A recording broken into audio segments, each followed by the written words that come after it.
Muy bien, pues vamos a abrir la Escritura. Antes de leer, me gustaría recordar un par de cosas, ver un vídeo y luego vamos a leer la Escritura. Lo que quisiera recordar es que el lema para nuestro año es experimentando la plenitud del Evangelio. Ahora mismo no tengo ningún boletín conmigo, no sé si en alguna palabra es diferente, pero ese es el propósito, experimentando el Evangelio. Lo que estamos meditando cuando tratamos la epístola a los romanos es cómo definimos ese Evangelio.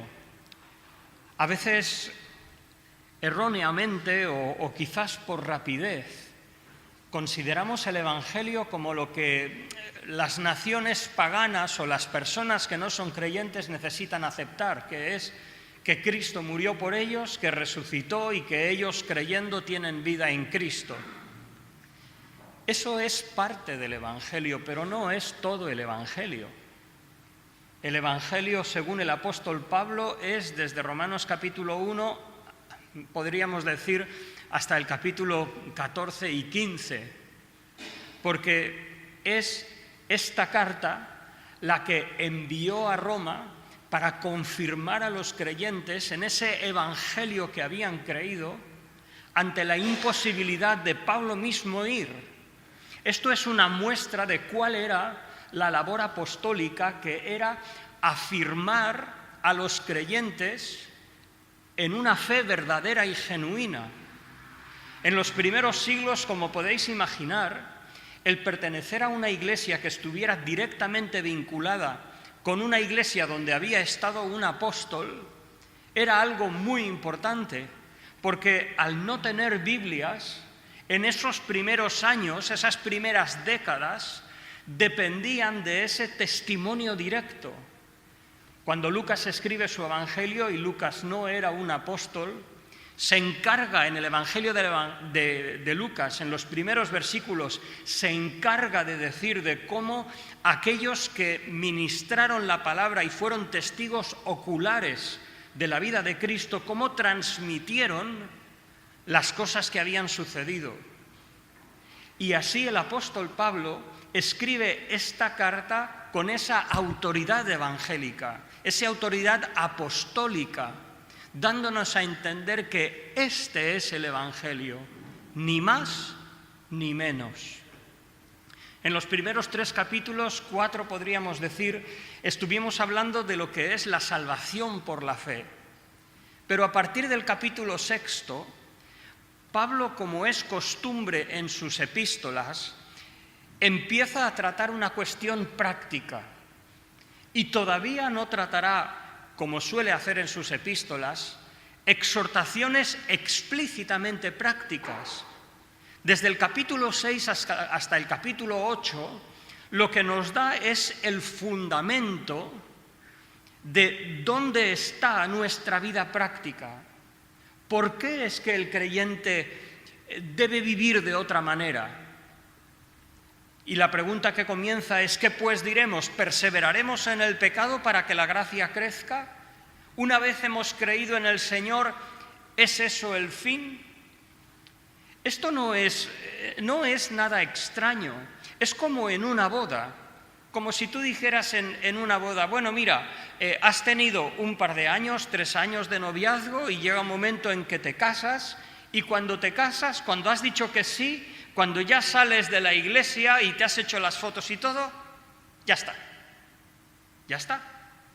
Ya no hay más responsabilidades, ya no hay nada más. Eso es todo. Dices, no, una vida de matrimonio, pues es una vida que tiene sus responsabilidades, pero tiene su parte de disfrutar, en el sentido de que, como dice la Escritura, mejor son 2 que 1. El hombre o la mujer, aunque bueno, cada uno como el Señor le guíe y como Dios dio a cada uno, pero entendemos que cuando nos casamos nos completamos. Pero ese completarse requiere un desarrollo, y eso no es malo, es parte de disfrutar lo que es una relación de matrimonio.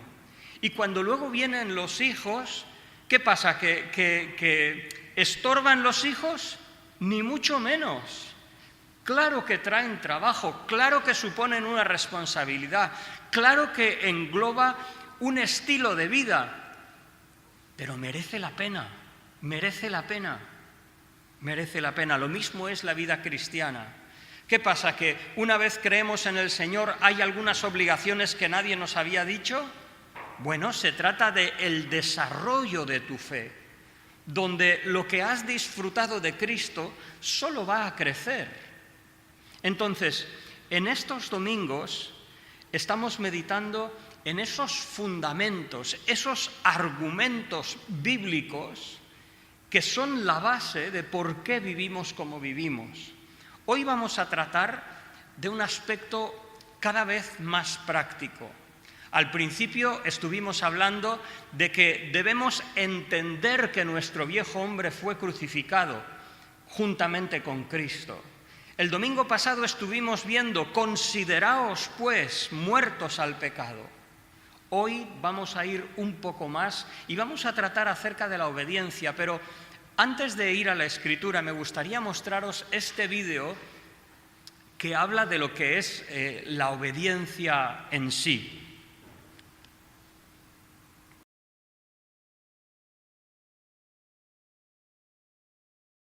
La conformidad final,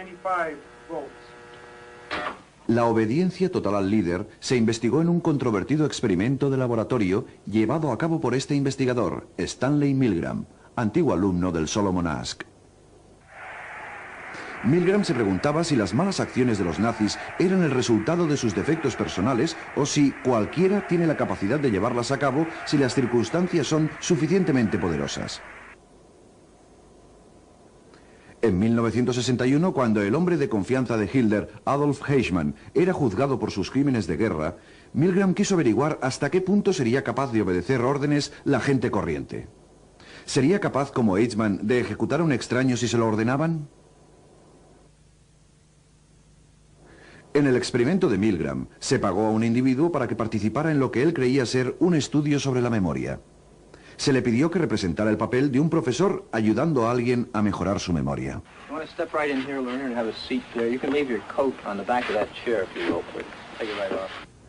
Guiando al sujeto estaba el investigador, con bata blanca de laboratorio, que actuaba como la máxima autoridad en la situación.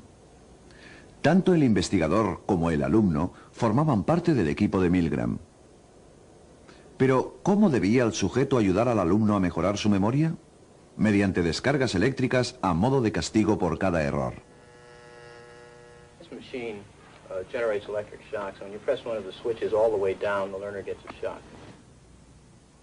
Las descargas fueron inicialmente leves, pero fueron incrementándose con cada error hasta resultar potencialmente mortales.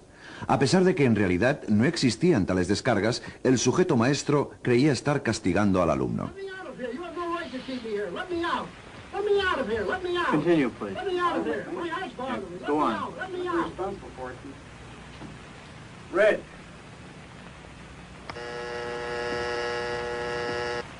That is incorrect. This will be at 3:30. The correct phrase is rich Let me out of boy. here. Let me out of here. My heart's bothering me. Let me out, I tell you. Let me out of here. Let me out of here. You have no right to hold me The here. next phrase is Let me fast, out. Let me out. Let me out. Let me out of here. Let me out. Let bird, me car, train, plane. Continue, teacher. ¿Qué haría usted en esta situación? ¿Continuaría? That is incorrect. This will be 3:45. The correct answer is fast, bird. The next one, blunt.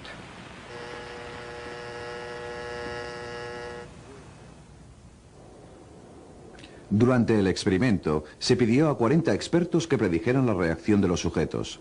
Estimaron que la mayoría no pasaría de los 150 voltios y que solo uno de cada 1000, el sádico, llegaría a los 450 voltios.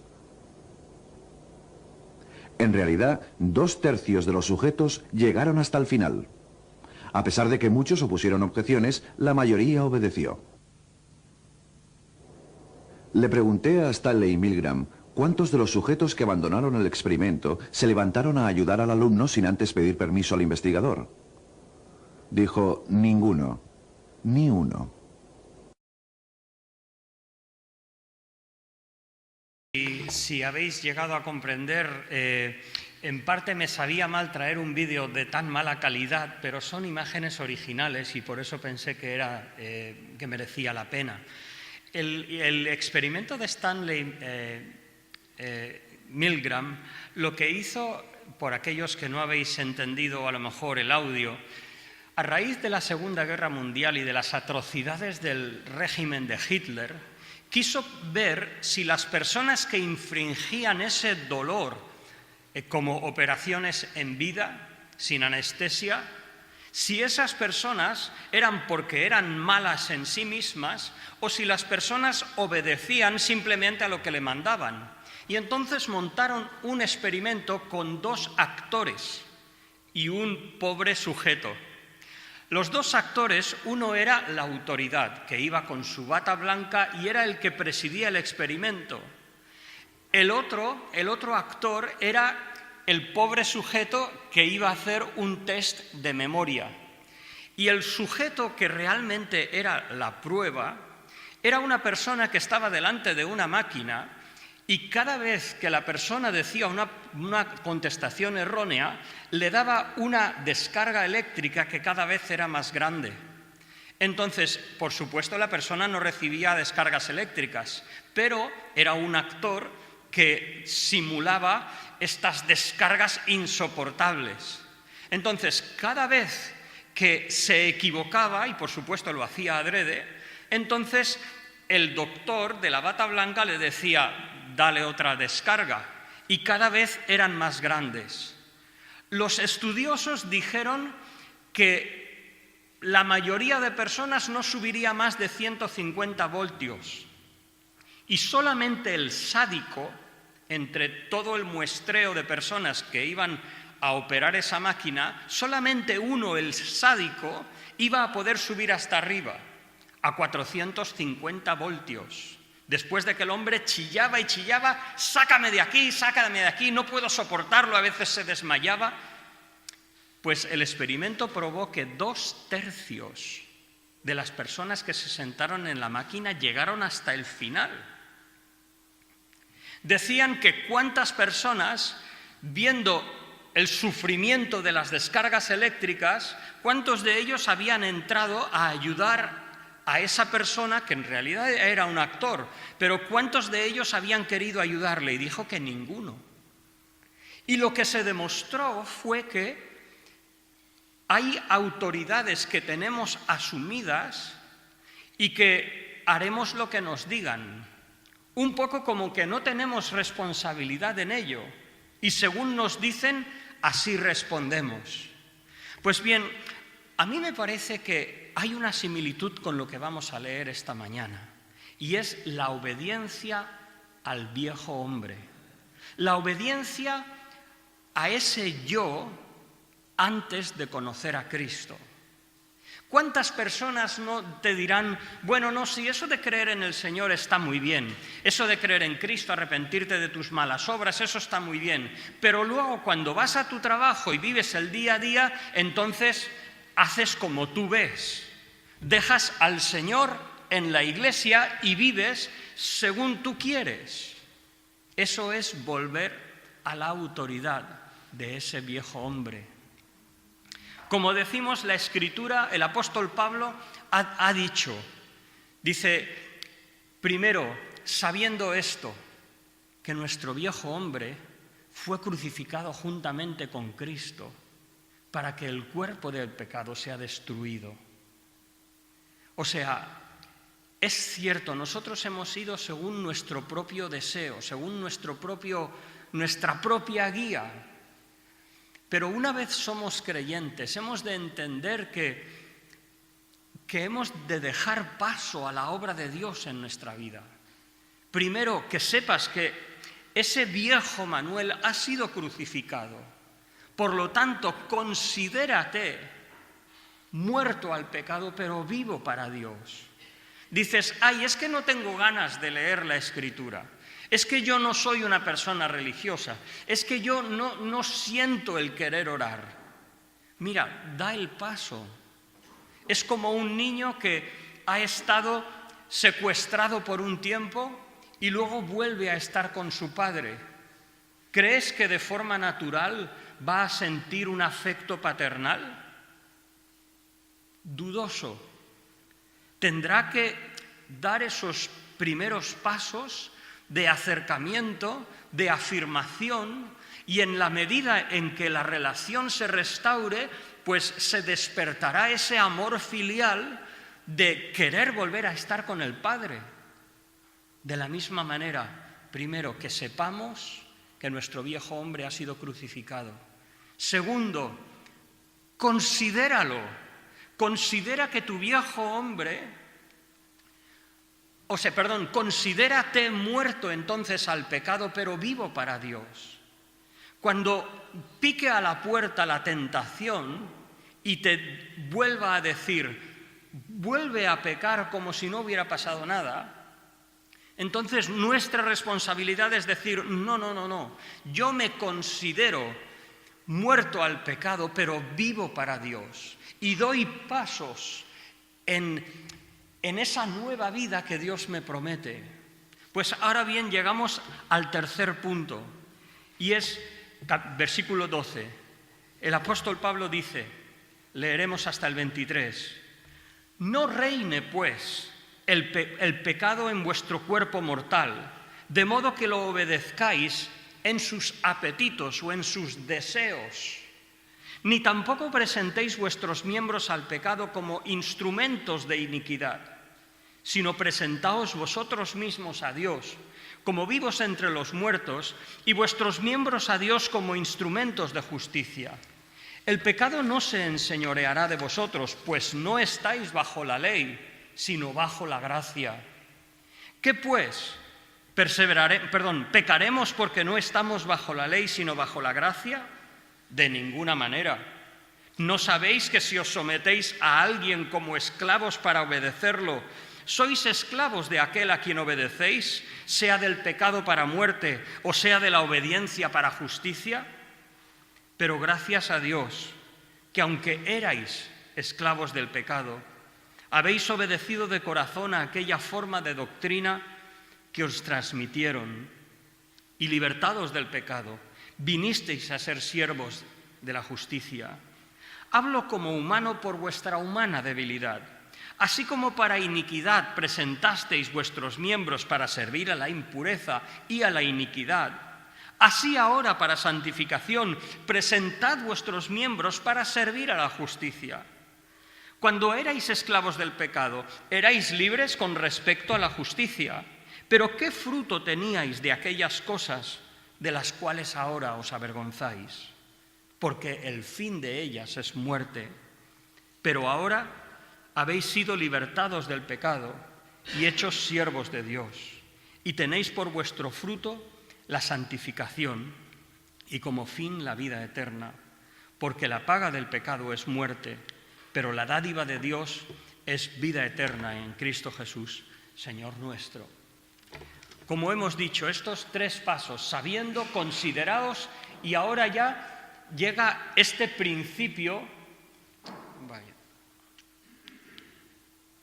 Si puedes, por favor, pasar la diapositiva, que el ratón ha dicho que no quiere trabajar más. Primero nos da un principio básico. No reine, pues, el pecado en vuestro cuerpo mortal, de modo que lo obedezcáis en sus deseos, apetitos o concupiscencias. Este versículo nos habla de unos deseos que tiene el cuerpo. En griego pecado es femenino, así que cuando habla de sus deseos no está hablando de algo femenino, se identifica claramente como deseos del cuerpo. Entonces, lo que está diciendo el apóstol Pablo es lo siguiente. Mira, hay un principio que gobierna normalmente en la persona, sobre todo el que no es creyente, y realmente son sus deseos. Esto no es nuevo, porque llegamos a justificar lo que queremos. Cuando un niño o un no tan niño quiere comprarse algo, dice, no, papá, cómprame una tableta, porque es que necesito una tableta, no puedo vivir sin una tableta. Yo voy al instituto, necesito tomar apuntes y necesito esa tableta. Y lo justifica y lo argumenta, y al final ese deseo domina su vida en ese momento, y todo son justificaciones. De la misma manera, ¿por qué las personas hacen lo que hacen? Por esos deseos particulares de su cuerpo que se han convertido en leyes. Y entonces el apóstol Pablo dice, eso tiene que cambiar en la vida del creyente. Nosotros ya no funcionamos por lo que nos apetece. Claro que sí, si tú tienes unas vacaciones, pues descansa.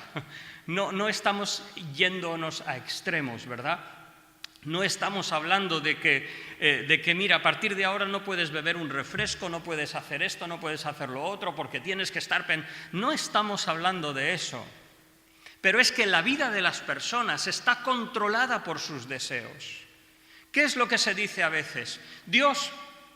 Ese Dios que tú dices no me satisface. Y como no me satisface, me busco yo al Dios que encaje con mis necesidades.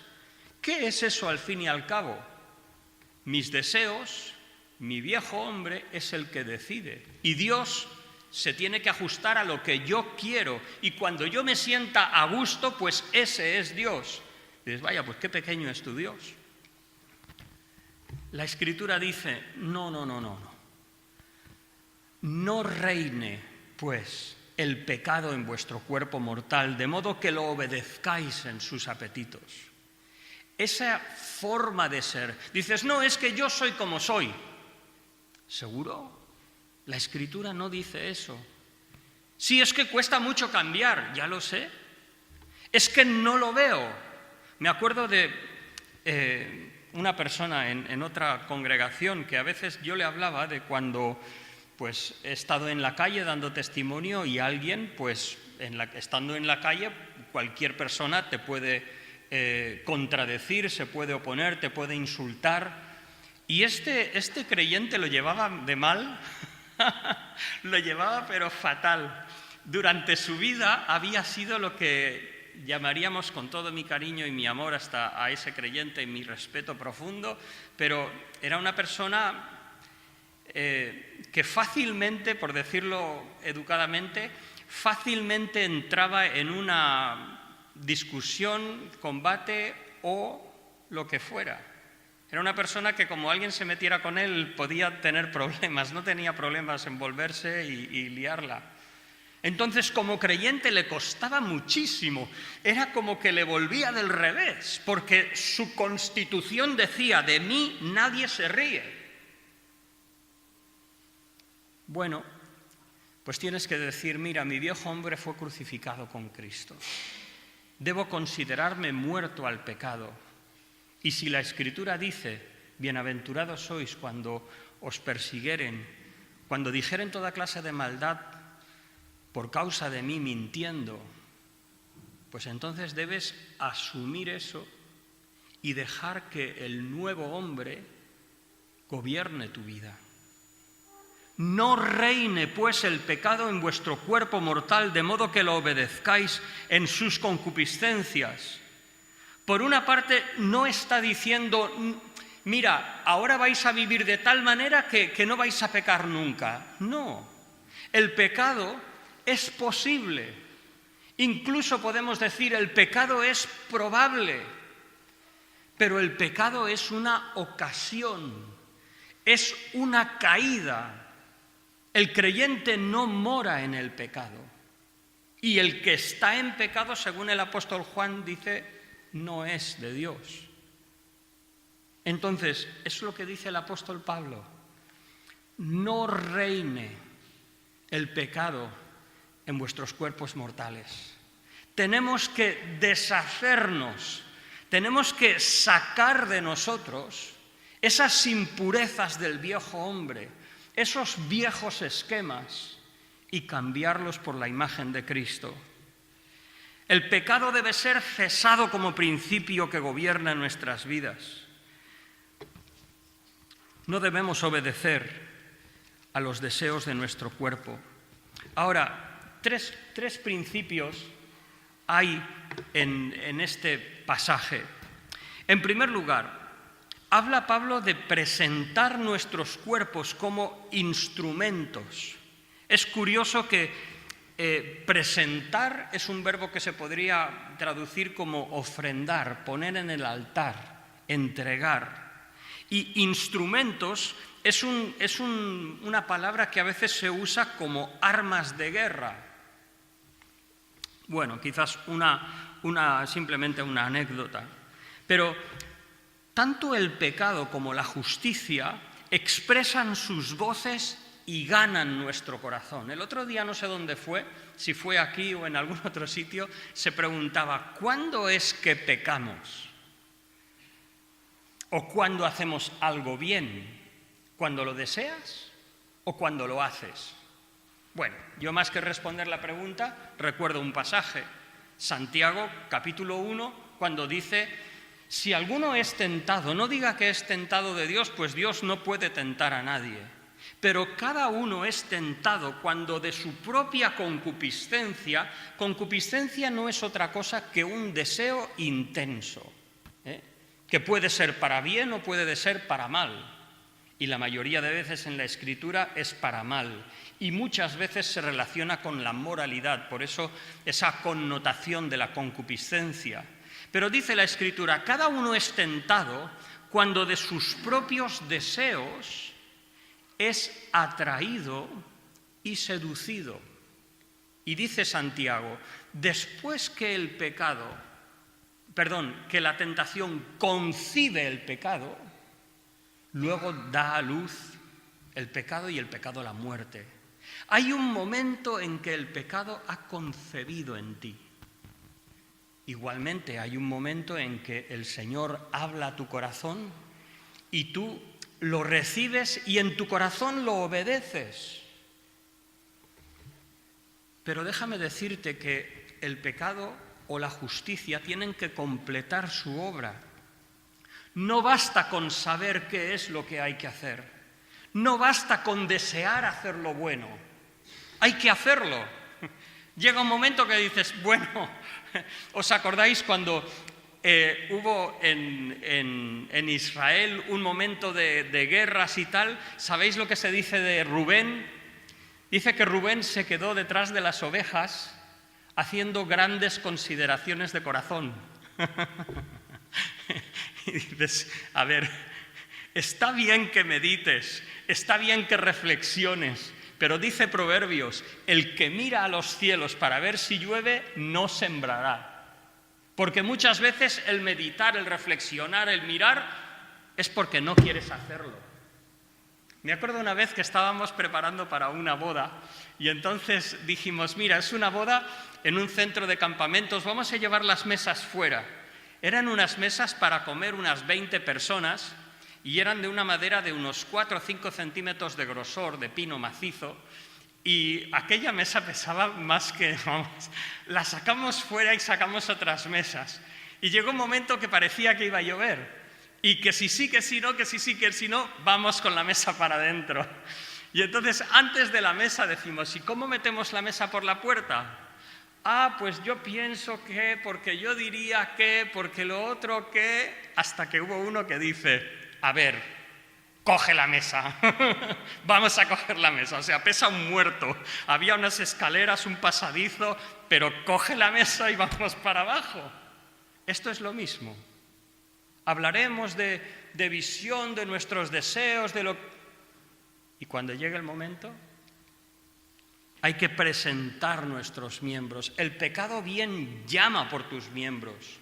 La mentira, cuando se fragua en tu mente o en tu corazón, llama a tu lengua y dice, usa la lengua para la mentira. Usa tus pies para esto. El pecado necesita de tu cuerpo para expresarse y completarse, dar a luz el pecado y el pecado luego las consecuencias de la muerte. Por eso dice el Señor, considérate muerto al pecado, pero vivo para Dios. Y no presentes tus miembros a la injusticia o la iniquidad, sino a Dios como vivo de entre los muertos. Esto tiene que ver, nos lo dirá aún Romanos 8, en el entorno de la vida espiritual. Esto tiene que ver con qué te ocupas, por qué es importante involucrar tu cuerpo, involucrar tus pies, tus ojos, tu mente, tus oídos.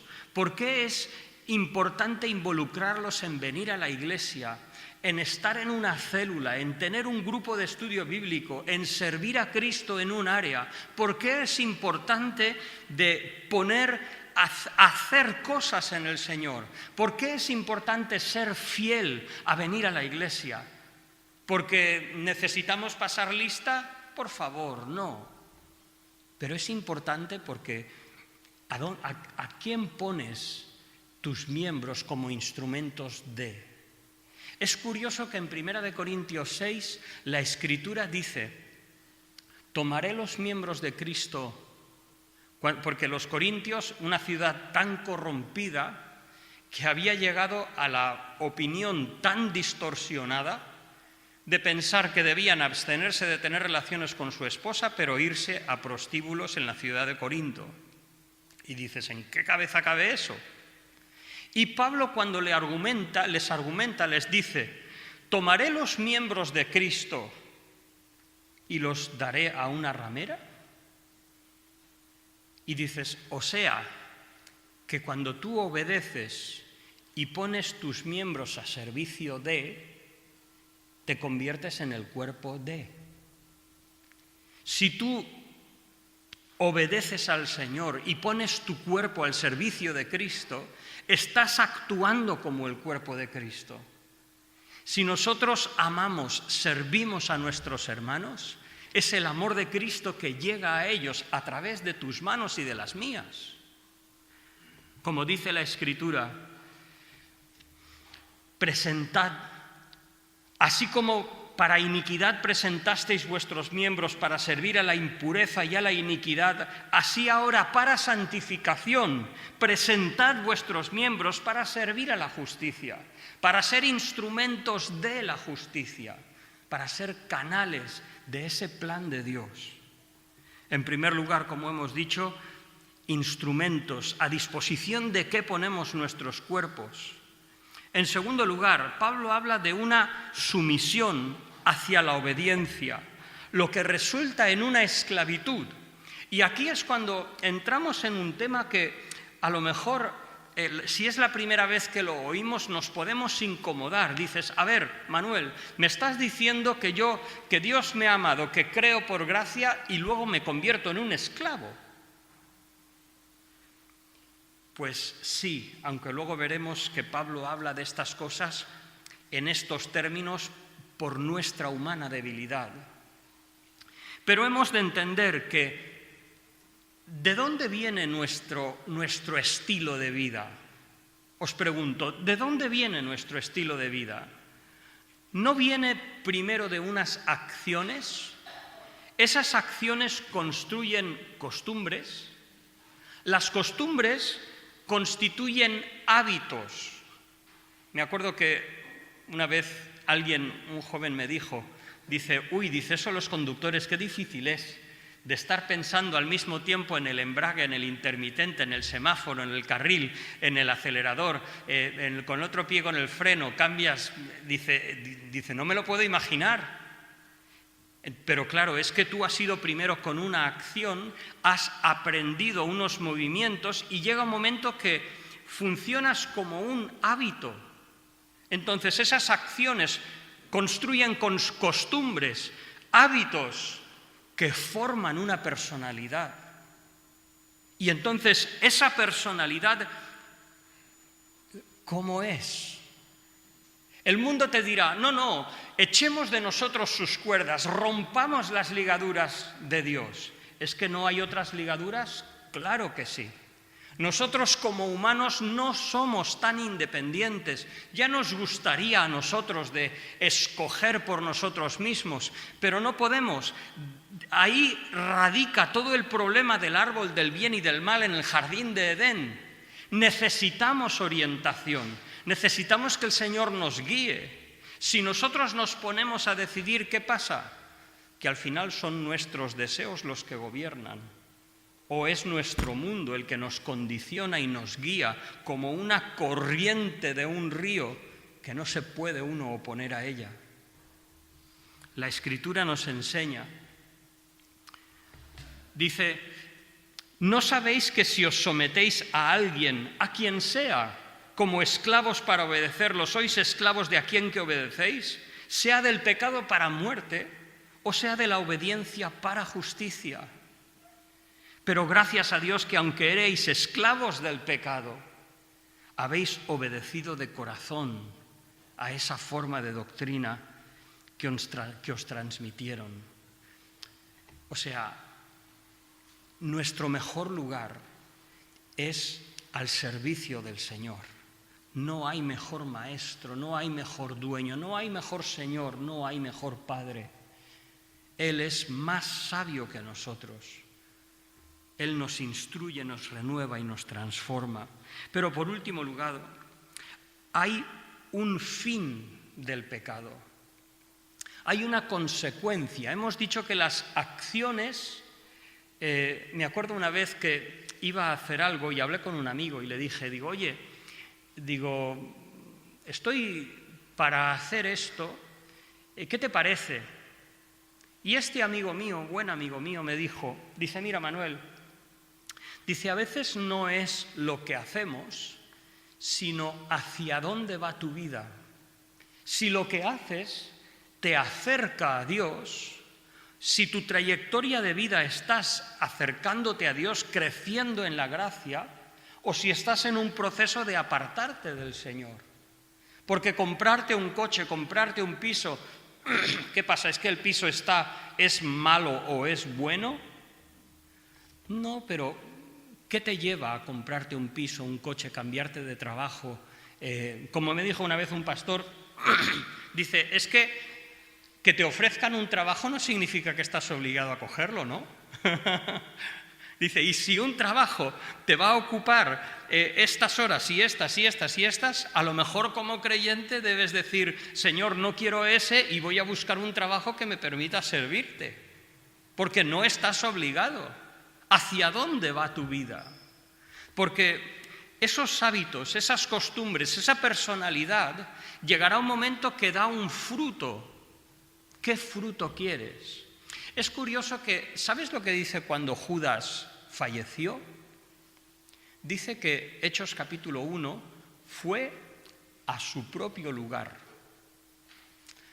Si una persona no creyente estuviera en el cielo, no estaría a gusto.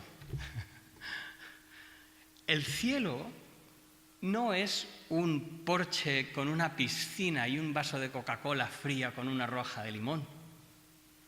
El cielo no es una playa o unos montes con vistas maravillosas y puestas de sol. Borraros eso de la cabeza. El cielo es el lugar donde Dios está. Y si tú construyes tu vida con Dios como tu Señor, cuando llegues al cielo no te importarán las calles de oro, porque tú no buscas eso, tú buscas a Dios. Y el que no conozca a Dios, allí estaría como pez fuera del agua. Porque si algo hay en el cielo es Dios, el fruto de tu vida. Por eso dice este versículo, la paga del pecado, la consecuencia, el fin del pecado es la muerte. Pero la dádiva de Dios es vida eterna en Cristo Jesús, Señor nuestro. Una vida eterna que tú vives desde ahora y que vas creciendo en ella y desarrollando. Y llegará un momento que casi eres más de allí que de aquí. Y estarás deseando estar allí. Yo a veces lo siento, pero voy a decir esto. A veces sufro porque, queridísimos hermanos, a quienes amo profundamente, sus cuerpos, como dice la Escritura, se van decayendo día en día. Y oramos, Señor, que se encuentre bien, que se restaure. Llega un momento que dices, ¿debo seguir orando? Porque lo que estamos es en el umbral de encontrarnos con nuestro Dios. O sea, claro que el Señor nos cuide, que nos quite los dolores, pero este no es nuestro hogar. Este no es nuestro cielo. Nosotros llega un momento que deseamos orar, deseamos conocer la Escritura, conocer a Dios, hasta tal punto que, Señor, por favor, cuanto antes, ven. Y dice la Escritura, la novia de Cristo dice ven. No dice déjame un poquito más, como cuando alguien está en la cama, 5 minutitos más. Déjame un poco más que estoy disfrutando mi situación. Ese no es lenguaje de la Escritura. Estamos creciendo en Cristo y deseamos que yo mengüe y Cristo crezca. Deseamos que día en día seamos transformados a la imagen de Cristo sin reservas. Por último, fijaos que Pablo casi pide disculpas. Dice, hablo como humano por vuestra humana debilidad. ¿Por qué es esto? Porque es realmente imposible poner unas normas de cómo es una relación con Dios. Es imposible. ¿Las pones tú para tu esposa? Mira, cariño, si quieres agradarme, lo que tienes que hacer es esto. 1, 2, 3, 4, 5, 6. ¿Cuántos vas a poner? ¿10? ¿20? ¿30? ¿500? Y si cumples eso, ya me has agradado. Si no, no. Eso es la ley. Pero la relación con Cristo es otra cosa. Es un espíritu. Es una actitud. Es una relación de día en día. Es un amor. ¿Cómo puedes concretar un amor en palabras? Por eso, ¿por qué pide Pablo disculpas? Supongo, no sé, pero lo que veo en el pasaje, en primer lugar, por hablar de esclavitud. Pedro aclararía que somos siervos, pero por amor. No somos siervos por ataduras. Somos siervos porque amamos a Dios y nos sometemos a sus deseos. Pide disculpas Pablo porque quizás es difícil de entender o de explicar cómo es una relación con Dios. Y por último, por comparar el dar para la justicia como para la injusticia. Cuando poníamos nuestros miembros a la injusticia, lo hacíamos sin pensar.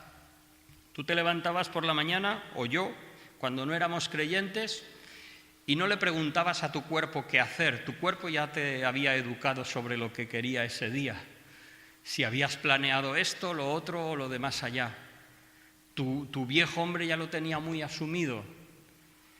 Con las cosas del Señor no es exactamente igual, pero es una forma de decirlo, es una forma de explicarlo, que así como viviste en el pasado para tu propia voluntad, ahora que conoces a Dios, ¿por qué no dejas que Dios te cambie, te transforme, en vez de tú todavía erigirte como el Rey y Señor de lo que vas a hacer y no vas a hacer?